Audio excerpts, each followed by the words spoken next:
شیخ مفید جن کا نام محمد ہے، مفید ان کا نام نہیں ہے، ان کا نام تو محمد ہے، لیکن مفید کیوں کہا جاتا ہے؟ اس کا تعلق اس جنگ جمل کے ایک جملے سے، وہ یہ ہے کہ شیخ مفید بڑے عالم تھے۔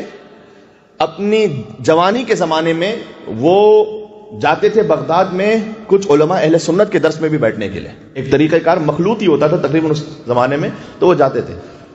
تو ایک مرتبہ ابن عیسیٰ رمانی کے درس میں وہ بیٹھے ہوئے تھے، سوال کیا ان سے کسی شاگرد نے کہ یہ بتلائیے کہ جو غار کا واقعہ ہے جو آپ کے سامنے ہے، مجھے دہرانے کی ضرورت نہیں ہے، وہ زیادہ اہمیت رکھتا ہے یا غدیر کا واقعہ زیادہ اہمیت رکھتا ہے؟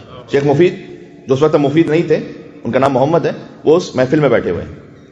تو ان کے استاد ابن عیسیٰ رمانی نے جواب دیا کہ غار کا واقعہ زیادہ اہمیت رکھتا ہے، اس لیے کہ غار کا واقعہ کا ذکر قرآن میں ہے اور غدیر کے واقعے کا ذکر تاریخ میں ہے۔ تو جو واقعہ قرآن میں ہے وہ زیادہ ثقہ اور اتھینٹک ہے، تو جو اتھینٹک واقعہ ہو وہ زیادہ اہمیت رکھتا ہے اس کے بارے میں کہ جو ڈاؤٹ فل ہو۔ جب انہوں نے جواب دیا تو شیخ مفید نے کہا میرا ایک سوال ہے، اگر کوئی اپنے امام وقت کے خلاف خروج کرے تو وہ مسلمان ہے یا کافر ہے؟ اگر کوئی خلیفہ برحق کے خلاف خروج کرے تو وہ حق پر ہے یا باغی ہے، مسلمان ہے یا کافر ہے؟ تو انہوں نے کہا کافر ہے۔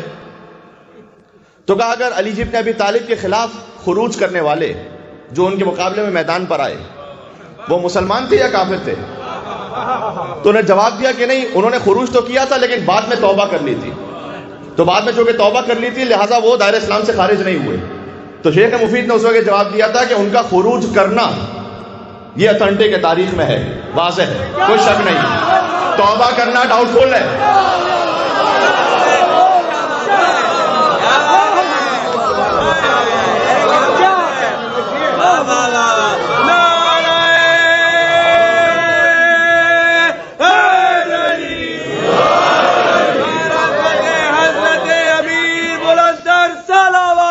اللہم صلی علی محمد و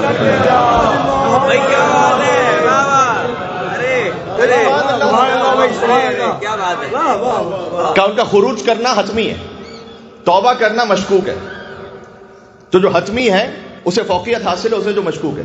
تھا وہ واقعاً ایسا محسوس تھا کہ کچھ صاحب معرفت تھے، لہذا انہوں نے بلایا محمد کو، جن کا نام تھا محمد ابن نعمان، ان کو بلایا اور بلا کر کہا کہ انت مفید لی، تم میرے لیے مفید ہو، تم سے مجھے ایک فائدہ پہنچا ہے اس لیے کہ تم نے تاریخ کا ایک مسئلہ میرے سامنے حل کر دیا۔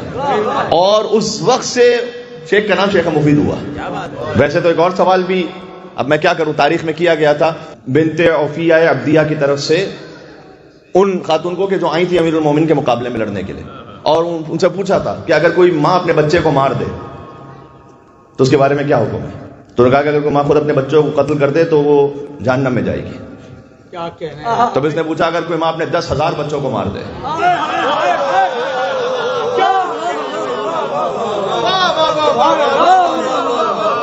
یہ سب تاریخ میں مکالمات ہیں۔